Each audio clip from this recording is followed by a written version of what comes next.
Welcome to this webinar about importing your pets to Japan, specifically cats and dogs. This webinar is part of a series of free webinars that I offer to support individuals and families relocating to or already living in Japan. I'm Dr. Isabel Grenon, and I'll be your host for today. Today we'll talk about the requirements and the timeline to prepare your pets for moving to Japan, from mandatory vaccination to test reports, including an overview on how to bring an assistance dog. We will go over the documents you need and the forms you must fill up to complete the importation process and where to find or obtain these forms or reports. We will also discuss the requirements you can expect from the airline when traveling with your pet by plane, as well as travel tips to reduce the stress of your pet while traveling and increase the level of comfort throughout the journey. Here's a general review of all the steps and exact timeline you must follow to import your pet to Japan. I want you to know that the procedure discussed here is only for importing cats and dogs. For importing other animals such as rabbits, snakes, birds, it is a different procedure, which likely won't require any vaccination or quarantine period. However, you may have to follow export requirements in your country of departure, especially for exotic animals like snakes and exotic birds. For farm animals for consumption, it is an entirely different procedure, but I guess you're not here for this today. So first important thing to know is that the requirements to import your cat or dog to Japan depends on the country you're coming from. Each country is free to decide which other countries they categorize as safe from rabies. In Japan, they categorize the countries into designated region, which are most safe from rabies, and non-designated regions for the rest of the world. That doesn't mean they're rabies-free or not rabies-free. It's different categorization.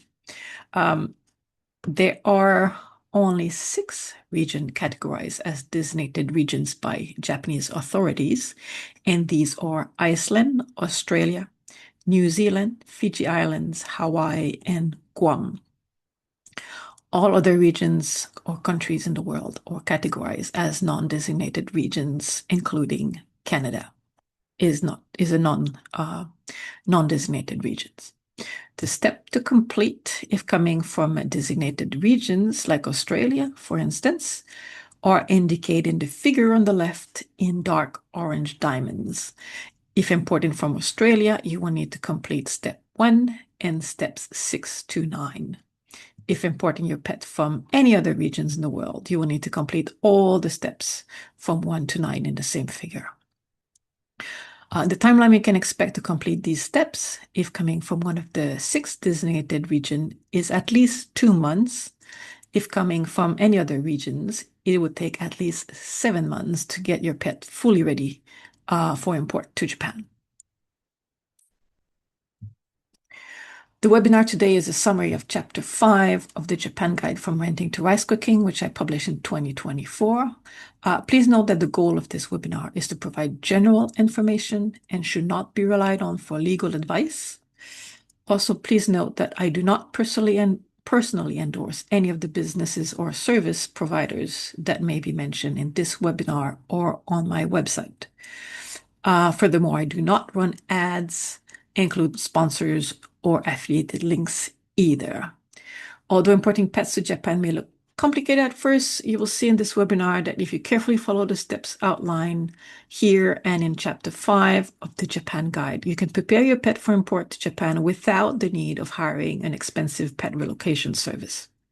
If you wish to do everything yourself, I highly recommend to get a copy of the book, which provide a bit more information that I had time to share today, along with valuable information to save you time and trouble when moving from abroad. It's more user-friendly than the Japanese website, which can be a little hard to navigate and figure things out. So combined with the list of resources on my website that goes with the book, you can easily find all you need to import your pet well organized in one convenient place. Note that if you hire a pet relocation service to help you with this, most of the steps such as vaccination, blood sample, pre-export inspection will have to be done by you anyway. So if you just want someone to make sure everything is planned carefully, calculations of the mandatory quarantine is accurate, and so on, feel free to book a discovery call with me, and we can discuss what you need help with, and I might be able to provide some support with this, okay, if you want. Here's an overview of the steps to import your cat or dog to Japan. Let's go through them one by one. Step 1 is considered day 0. You need to get your pet an ID. That is something that uniquely identify your animal. Information about breed, color, or special markings are not sufficient here. You need to have a microchip implanted. Unlike us humans, the skin of cats and dogs is a loose, thick layer on top of the muscles. The vet simply get the microchip in this area under the skin. So except for being maybe a little bit annoyed and possibly feeling a small pinch when it is implanted, my cats never seem to be bothered by the microchip. So that's the easiest step. There are different types of microchips, and you should get an ISO microchip. Because this is the type of microchip they can read at the animal quarantine section in Japan. If you cannot get an ISO microchip in your country, just make sure you buy a reader for that specific microchip and you bring it with you to Japan. The second step is vaccination to protect your animal against rabies. As you may or may not know, rabies is a deadly disease that kills 100% of those affected. And this disease is usually transmitted to humans by dogs, although both cats and dogs can transmit the virus. Japan is considered a rabies-free country, and as you can expect, wants to remain this way. So the rabies vaccination requirement is rather standards among rabies-free countries, and it ensures that your pet doesn't get infected before moving or during transport to Japan. The microchip implantation and the first rabies can be done on the same day, but in this order. The day your animal gets the first rabies vaccine is considered day 0 for calculation when to do the next step. So step 3, your pet must get another shot of the rabies vaccine, and this 30 days or more after the first shot and before the expiration date of the first vaccine. So depending on the manufacturer, a rabies vaccine is usually valid for 1 or 3 years, I think. This means that if your pet has already received a rabies shot as part of their yearly checkup and vaccination routine, or because they got the vaccine to travel to another country in the recent past, and the first vaccine is still within its validity period, in that case, only a second dose of the rabies vaccine, as in step 3 is needed here, as long as the animal have had the microchip implemented before the first vaccine, right? And that you still have all the documents with vaccine series numbers and validity date, etc. So you need to be able to document what those vaccines were given to your pet specifically, right? Step 4, your vet will need to take a blood sample from your pet at this time for the rabies antibody test. But the testing itself must be done by a designated laboratory by the Japanese authorities and follow some specific testing procedures required by Japan also. Your vet should be in charge of sending the blood sample, taking the blood sample and sending it to the lab and give you the original report, which shouldn't take more than a week, usually, I think. The minimum results required for the antibody test is shown here, and this result is valid for 2 years from the date the blood sample was taken. So if you're planning any time to move in Japan in the next year or 2, you could start preparing your pets right now. Step 3 and 4 can be done on the same day. You may be on the same day, by the way. Now, you may be puzzled by the requirements of 2 rabies vaccine within such a short time, which is unusual, particularly since the antibody test is done on the same day as the second vaccine, so it won't actually affect the results. So why? The rationale is that the vaccine is meant to make sure your animal develop immunity against rabies. The antibody test is to confirm the animal has developed sufficient antibody to fight the disease if it ever get into contact with the virus. However, it is scientifically possible, although unlikely apparently, that the antibodies may decrease over time. So the booster shot is sort of a guarantee that the antibody won't go down below the amount measured by the tests by the time you get to Japan. Okay? Step 5. Now you have the quarantine period. Japan has the longest quarantine period requirement in the world, but it's not the only country with such a long period. Last time I checked, New Zealand requires the same quarantine period as well. The required quarantine period is at least 180 days. That is roughly 6 months. But just be careful to count the number of exact days, okay? For Japanese requirement, it's the number of days that counts. And note that the date the blood test was taken for the antibody test is considered day 0 for this calculation. And your date of arrival in Japan should be the day 181, right?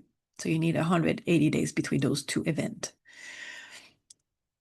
This seems like a very long quarantine period, but here's the good news. The quarantine period can be completed in your home before departure. No constraints whatsoever. The bad news is this means you cannot move to Japan with your pet until the entire quarantine period is over, possibly delaying your moving to Japan, particularly if you didn't know about this requirement before accepting a job in Japan, for example. Now, keep in mind that if you have a family or friend who can take care of your pet for a few months, you could have them ship your pet to you later. That's also an option. If you're only missing a few days, you can also consider having your pet stay at the detention facility in Japan until all the days of quarantine are completed. This is another option I will talk about later.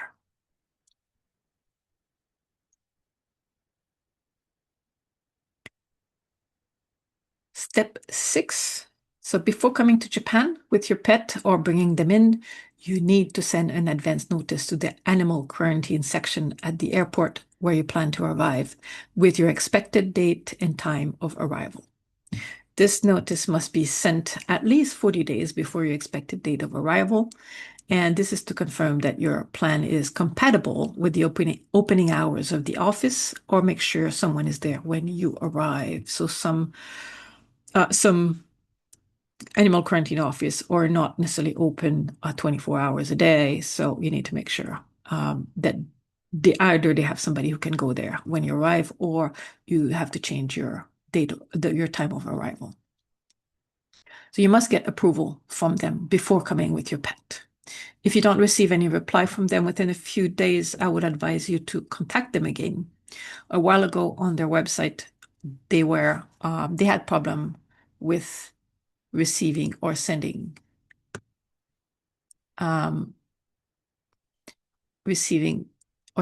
emails to a specific airport office. I think it was Narita, but I'm not sure.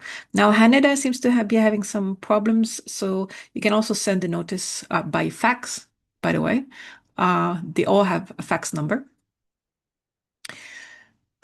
Finally, don't forget to also check with the airline company that your travel dates are feasible and reserve a spot for your pet as soon as possible. For a cat, it is usually fairly easy to get a spot, but for dogs, I guess since more people travel with dogs, I suppose, spaces are more limited on the aircraft. By the way, I see some questions. If you don't mind, I will answer the questions at the very end during the Q&A, okay? For vaccine and treatment, Japan only requires 2 shots of the rabies vaccine. So it's fairly simple, but it is also advisable to have your pet receive additional treatment, such as other routine vaccines for dogs, particularly the canine adenovirus 2, and for cats, like the feline viral rhinotracheitis vaccine. Just to note also that your dogs could be randomly selected. You will know this in advance for rabies antibody titer, I'm not sure how to pronounce that one, titer survey that can be done upon arrival to Japan. But you will have a notice in advance if your dog is selected for this. Hopefully not. So keeping in mind that your pet will be traveling with other pets, it's also a good idea to give them a quick treatment for external parasites, such as fleas and ticks.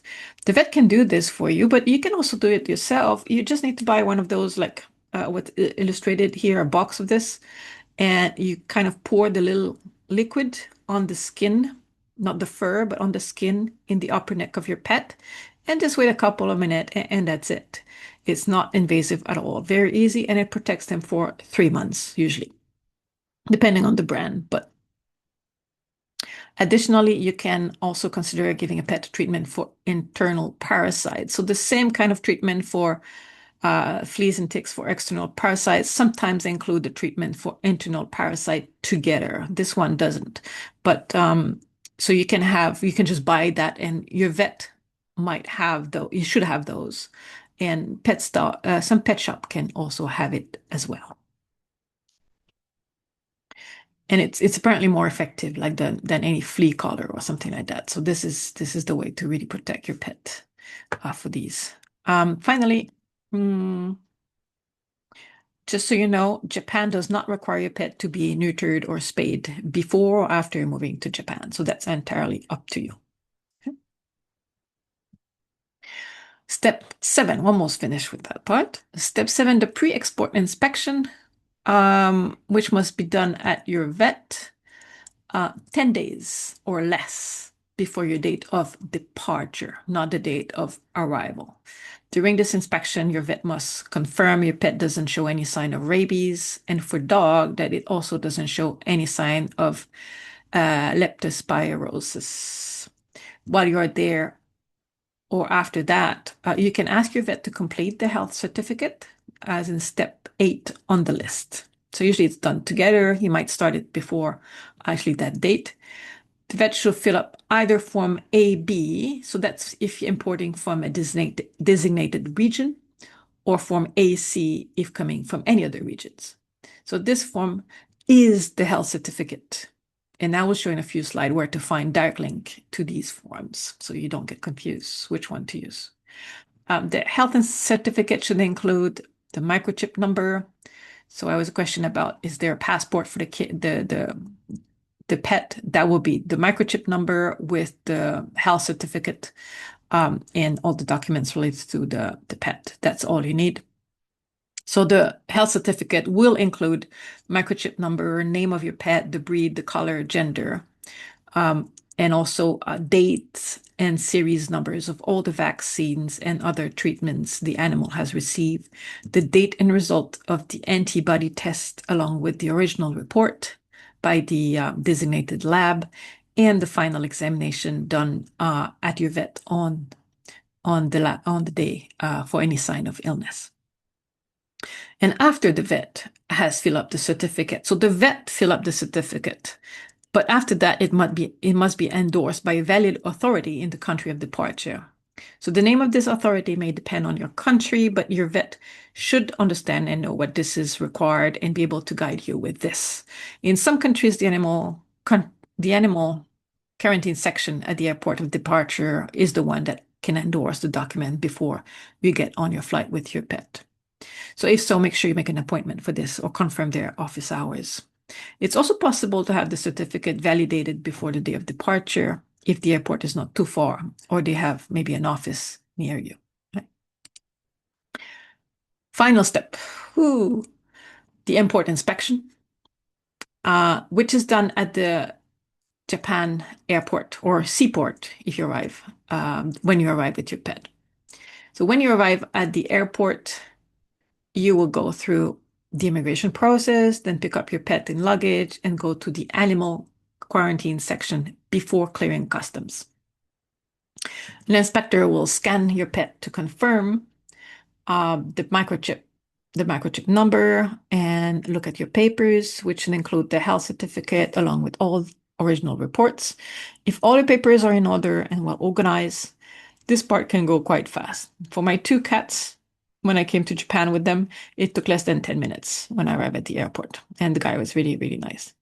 To summarize these last steps and what it looks like at the airport. So after you get off the plane, you go through immigration. They will ask for your passport, your picture, and fingerprints. Then you go to the luggage area. You pick up your luggage and you pick up your pet. Your pet won't be on the conveyor belt, no worries there. Someone may be waiting with your pet beside the conveyor belt to give you your pet, or there may be a little counter, a special counter to pick them up. Once you got all your luggage and your pet, you go to the animal quarantine section within that area. And after this is done, you will go through regular customs. Most likely, the inspector from the quarantine section will come with you to confirm that you already went through the inspection for your pet. And then you enter Japan. You can get, in fact, you can get out the airport and hopefully you have planned transport for you and your pet in advance. So you won't be able to take maybe regular bus and taxi. Well, it depends of the size of the crate, right? If you're bringing your dog to Japan, be aware also that dogs must be registered at your city office, I think within 14 days of your arrival. You will need to register yourself at the city office and maybe register for healthcare and pension anyway. So you can register your dog at the city office at the same time you do these steps. I heard it's not very expensive to register your dog, but it must be done to be in compliance with Japanese laws. It's not optional, but cats are not required to be registered, only dogs. I hope so far so good.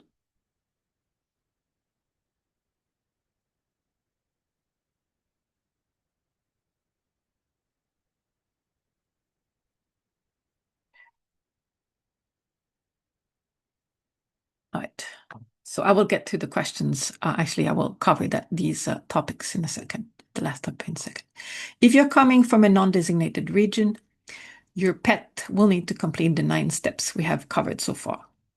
If you're coming from one of the following designated regions, Iceland, Australia, New Zealand, Fiji Islands, Hawaii, or Guam, your pet do not need to get any rabies vaccine. They do not need to do the antibody rabies test, and they do not need to quarantine at all. However, you will need to submit one more document called Declaration on Transportation and follow additional requirements for transport, especially if you transit through a third country that is not among the designated region. The crate will have to be sealed throughout the entire voyage, for instance. All the information and forms you need to import your pets to Japan have been organized for you on my website. You have it isabelgrenon.com under the page called Japan Resources under Chapter 5. I will show you in a minute what it looks like, no worries. Now, I wanted to cover this important topic. If you have a support animal that you would like to bring with you, here are what you should know, or here's what you should know. Only dogs are recognized as as support animal in Japan. You cannot have a cat, a fish, or a snake recognized as a support animal. You can still import them. They just won't be recognized in Japan as a support animal. Another important thing to keep in mind is that Japan recognizes assistance dogs for mobility or hearing support only, not emotional support. In addition, your dog must have been trained by a member of either the International Guide Dog Federation or Assistance Dogs International. The procedure to import an assistance dogs is the same as importing any dogs and depends again on whether you're importing from a designated or non-designated region. And even if it's for travel, it's the same requirement. So it can take more than 7 months to finalize all the vaccines tests and complete the 180 days of quarantine before coming to Japan. In addition of all those same requirements, you should complete another paper in order to apply for a temporary certificate for foreign assistance dog users. Now, why do you need this? It's because in Japan, only Japanese dogs and their users are granted certain rights by law, like the right of entry with their dog in otherwise dog-restricted offices, restaurants, and other facilities. Once you get this certificate, you will get some kind of tag you can put on your dog, apparently, to officially recognize the dog as trained for full mobility or hearing needs for the user. It won't legally guarantee the same access as Japanese people with a mobility dog, but it should, in theory, allow you to be granted the same rights, right? So where can you find the forms you need to import your pet to Japan? If you go on my website at the URL here, you can view on the top right of the page or use the QR code to access this page directly. You can also just go to my website and click on the page Japan Resources, and it will lead to the same page as shown here. When I published the Japan guide, I wanted to include useful links, but we know links expire and new resources become available. So instead of adding links in the book, I decided to post the list on my website so I can periodically update the links and add new useful and reliable resources. So I decided to make this list available for free for anyone, anywhere, to support as many foreign residents as possible.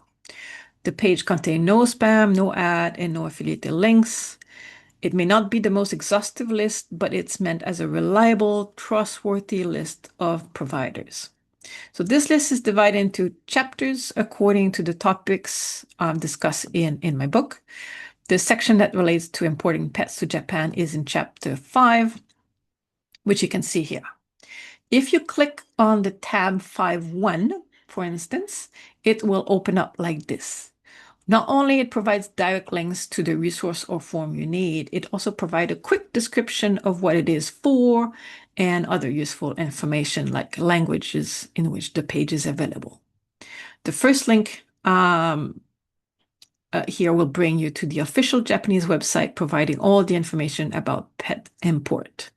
All the links I refer to are taken from somewhere on that site, but it's a little hard to navigate. I don't know why the Japanese website or not, especially the government Japanese website, are not always super user friendly.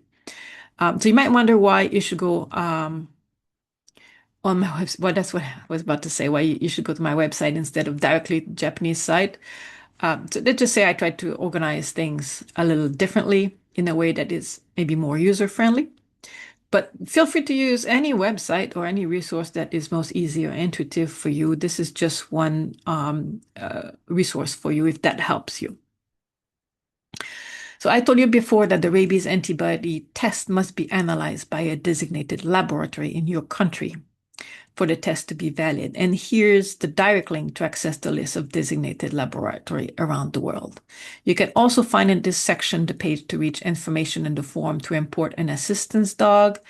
And as I will mention later in this chapter, cats can be brought into Japan from any airport or seaport, while dogs can only enter Japan from a limited number of airport and seaports. So you'll find the list here at this link.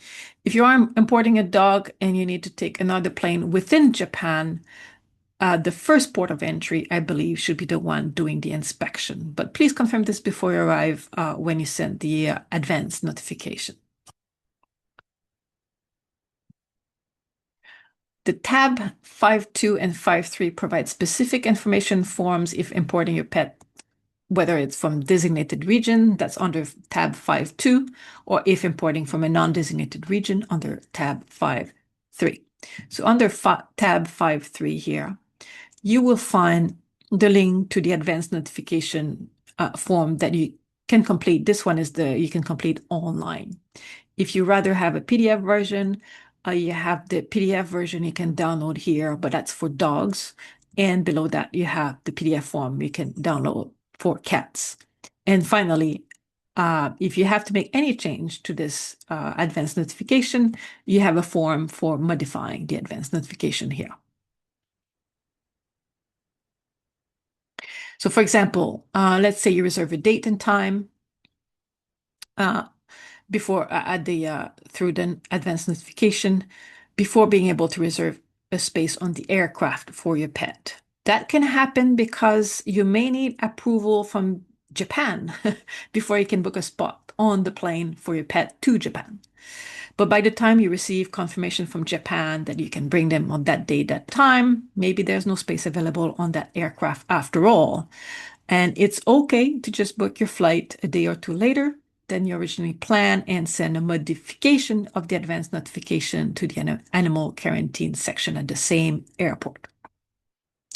And below that, you have the link to download the Form AC, which is the health certificate that must be completed by your vet and validated by endorsed by a valid authority if coming from a non-designated region. Under tab 5.2, you will find Form AB, which is the health certificate form you should use if you're importing from a designated region instead. And you can also download a sample of how to fill up this form by following through the link just below. As you can see, that's all for the forms. There's only two forms you need, the advance notification and the health certificate. It's not that complicated if you go step by step. I did everything myself with 2 cats moving to Japan, and again with 2 cats moving out of Japan to another rabies-free country. Again, if you don't feel entirely comfortable to complete these steps without making mistakes in the timeline or missing a step, feel free to contact me. I can provide some support with this if you wish.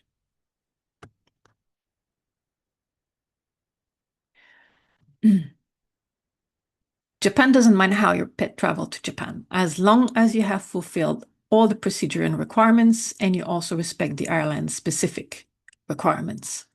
That means you have 3 air travel options when importing a pet to Japan. Now, here's a bit of terminology which tends to confuse people sometimes. So if your pet travel as a carry-on luggage, it means your pet is traveling in the cabin with you.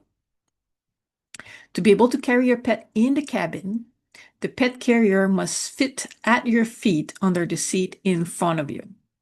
So the animal or pet carrier cannot be beside you or in the alley. This means only very small animals, like very small dog or a rabbit, can be carried on the plane this way. Because we'll see later the requirement about the crate size. So it won't be big enough for most pets. If your pet travel instead as check luggage or in cargo, we say in cargo, it means they will be going into a dedicated section in the luggage area under the plane, which is called the cargo area. While the temperature is somewhat adjusted so the animals don't freeze to death, because temperature in high altitude can easily go below -50 Celsius or -58 Fahrenheit. The temperature in cargo will likely not be as warm as in the cabin, but should be okay for, furry animals. Each airline seems to have different setting for this and may accordingly have different rules and requirements. So if you didn't start the process on time for your pet to come to Japan at the same time as you, or for any other reason, your pet will be, or for any other reasons, your pet is sent later by a friend or relative. This is called shipping your pet by air cargo. It simply means your pet will travel without you. You can bring your animal into Japan as carry-on luggage, check luggage, or air cargo as long as it is permitted by the airline company. If your pet can travel as a carry-on luggage, then you won't need to pay for extra fees to have him travel in the cargo section of the plane. But then your pet will count as one of your carry-on luggage, which is usually limited to 1 per passenger.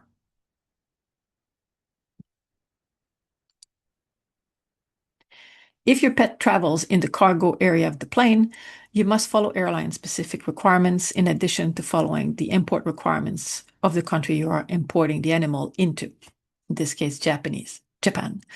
These guidelines are meant to protect your pet from harm and discomfort during air travel. And if you don't respect these requirements, the airline can refuse to let your pet board the plane.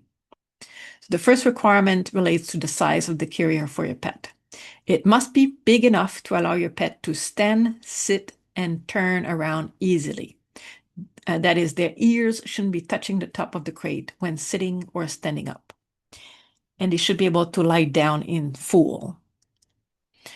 Here we see the carrier for this dog is a bit small, although it is high enough for the dog to stand up, it may be difficult for him to turn around and his ears may touch the top of the carrier when it sits. So this carrier is okay to bring your pet to the vet, but may not be okay for bringing your pet on a very long flight with waiting time and possibly transit time. They need to be able to stretch their legs and lie down comfortably because so their blood circulation remains, good. As you probably know, high altitude can be really tough on the body, and it's the same for pets. Each airline usually have some kind of chart to determine how big the pet carrier must be depending on the length and height of your animal. So there's different measurements of the legs, the tail, without the tail, um, to make sure you follow the specific airline requirement. Each airline have different specification, although for the size should be quite similar. The airline may also require you to have an IATA certified crate.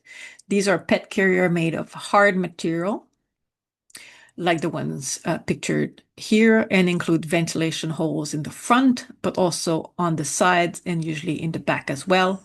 But the holes should be too small for the pet to put their paws through it so they don't get hurt. The door is also should be impossible for the pet to unlock by themselves. And finally, it has an easy way to lift and carry it like you have handles here on top. At the pet shop or online, you should be able to find or order an IATA carrier the size you need. The label or description should clearly indicate whether it is an IATA certified crate or not. Make sure that the height, length, and depth fit the minimum requirements. If not, take the next bigger size available to be sure, right? As I mentioned earlier, the temperature in the cargo section of the plane should be somewhat regulated so that your pet is not freezing cold. But to make sure your pet is safe and can tolerate the lower temperature, the airline may impose a minimum weight requirement or age requirement, particularly if traveling during winter. A friend of mine was trying to bring her cat from Japan to Canada a few years ago, but as she was traveling in December, the airline refused to admit her cat because he was considered not heavy enough to sustain the trip in the cargo of the plane. She finally found a different airline company going through a different route to import the same pet during the same time to Canada. So keep in mind also that you must make a separate reservation for this in addition to your plane ticket, so you have to pay extra. The space in cargo is limited, particularly for big dogs. If you can, try to reserve as early as you can. Note also that the airline may not allow more than one animal per pet carrier. When I brought my 2 cats from Canada to Japan with Air Canada, I was allowed to have my 2 cats in the same crate, but that was many, many years ago. More recently, I moved with 2 cats again, but this time out of Japan with United Arab Emirates, and they did not allow my 2 cats to share the same crate. So I had to pay double the fees to get them a space on the aircraft. How to prepare your pet for air travel. A question many people ask whether they should give their pet some kind of anti-anxiety medicine to keep their pet calm throughout the voyage. If you ask your vet or check online, the general recommendation is to avoid because the effect of a medicine can change in high altitude and they have no idea how it may affect your pet. And if your pet is in the cargo area, they will have nobody to check on them and you won't be able to see them whether they are okay or not.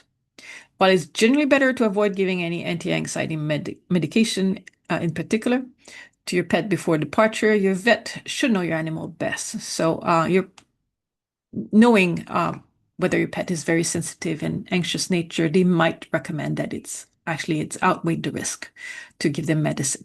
So ask your vet about this. Is the best person to ask for this. You can surely try to reduce your pet's stress before and during the flight by including, for example, one familiar smelling object with them in the carrier, but please don't include 2 dozens. Make sure it is nothing your pet can get entangled with, so nothing with a string, and avoid thick blanket that can become bundled up in transport and leave your pet without enough space to lie down properly. Cats tend to be extra anxious when traveling, more than dogs. And for them, you can add some Filiway spray to help calm their nerves. Filiway is a cat pheromone, which naturally calms them. You can use at home too. It can be used to help stop nervous scratching and other unwelcome behavior, or to help them adapt into your new home. For cat, it's a kind of a familiar, reassuring smell. Should you add water in the carrier or not? That's still up for debate. For sure, if you do add water, it must be in a container that won't spill as your animal is carried and bounce around in the crate. If the water splashes or somehow gets spilled, not only your animal will end up having no water to drink anyway, but they will be wet and uncomfortable for the entire trip. So again, it depends on the requirement of the airline, particularly if your animal will have to go through transit. Then a person at the airport may give them food and water while they wait for the next flight, but you might just need to provide a little cup for them to drink from, not the water itself. For food, it is better to avoid during or just before the flight, like a few hours before you start, maybe car ride or the flight, because, well, they may throw up, or the food may spread all over the crate if you include it in the box. If your pet goes through transit, however, you should attach the crate some food for your pet. In that case, wet food is recommended, so it will give them food and hydrate them at the same time in between flights. You can you cannot, of course, include any litter box, but you can add one of those, dog pads to pee on, like the kind of diaper kind of thing. It will probably get messed up eventually, but hopefully your pet urines will somehow find their way to be absorbed by the pad at some point. And that's actually another reason to not give your pet food or drink during or a few hours before the flight. If they don't drink or eat, they are less likely to need, a toilet break, so to speak. What will happen if your pet didn't complete the mandatory 180 days of quarantine before arriving to Japan? These are very, very important things to know. The first possible option is to have your pet complete the required days of quarantine at a detention facility in Japan after arrival. The second option, you may be required to send your pet back to the country it's coming from, and this at your own expenses, of course. If option 1 or 2 are not possible for you, or your pet didn't complete all the required vaccines and tests before arrival, there's a problem with your paperwork, your pet may be put down by Japanese authorities, probably at your own expenses as well. So this is a very serious consequence. Japan is a very friendly country in general, but it is a country that does not tolerate exceptions. Forget trying to negotiate your way out if your pet didn't complete all the requirements, including the full 180 days of quarantine before coming to Japan. These are the 3 options you will likely have. Now, if you choose to send your pet to a detention facility upon arrival, here's what you need to know. As a general rule, and this is for all dogs, they are allowed to enter Japan through only selected ports of entry. Not all of the airports will accept dogs coming in, whether or not they go to detention. It's just a general rule. But I would expect the airline to know about this. To be sure, check the list of the acceptable port of entry for dogs in the online list of resource I showed you before under section 5.1. Second important point is that even if an airport or seaport can allow a dog in, not all of them have a detention facility nearby. That means if your pet is denied entry because it didn't complete the 180 days of quarantine, the only options available at this point, if there's no detention facility nearby, would be option 2 or 3 above. Also, not all detention facilities include a caretaker to feed and care for your cat or dog while they are at the facility. This means that you will need to arrange to go yourself or have someone to go there every day to feed your pet and take care of their needs. If a caretaker company is available, I think of all the detention facility I check, I think like only 2 or 4 of them have a caretaker company across Japan, so it's not many. If a caretaker company is available, the service is not free. You will need to reserve and pay for this service. Finally, and maybe the most important point, you should reserve a spot at the detention facility in advance as well, because spaces available are limited. If you already know that your pet won't have completed all the days required for quarantine, you can plan and reserve a spot for your pet for the extra days required to complete the quarantine period. There may be additional fees like transport fees and handling fees to the detention facility as well.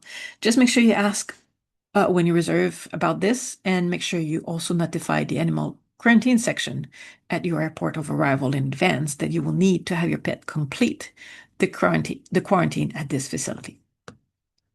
Once your pet has completed the remaining days of quarantine, they will need to go through the final import inspection we talked about earlier at the closest animal quarantine section, which is not in the same building as the detention facility, by the way. So they will again need to be transported. So I encourage you to check the entire list of resources on my website. It includes links to various information and documents to help you with your move to Japan, importing your pets, to set up in your new home with some help with daily life support here, and for moving out. I also rest at your disposal if you ever need more personal advice or recommendations. I can do the necessary research on your behalf if you want to save time and make sure you have all the right information. So, thank you all for attending the webinar today. Feel free to register for more webinars and consult the list of resources as many times as you wish. It's there for you. It's free. And as mentioned at the beginning, the webinar today is a summary of Chapter 5 of the Japan Guide from Renting to Rice Cooking. I do recommend you to check the book on Amazon and see if it can help you with your travel plans. And particularly if you're moving with a family, it's much more complicated than moving alone with one or two suitcases. But moving with a whole family and pets, it start to get complicated, the logistics. So it's hard to it's good to have some support.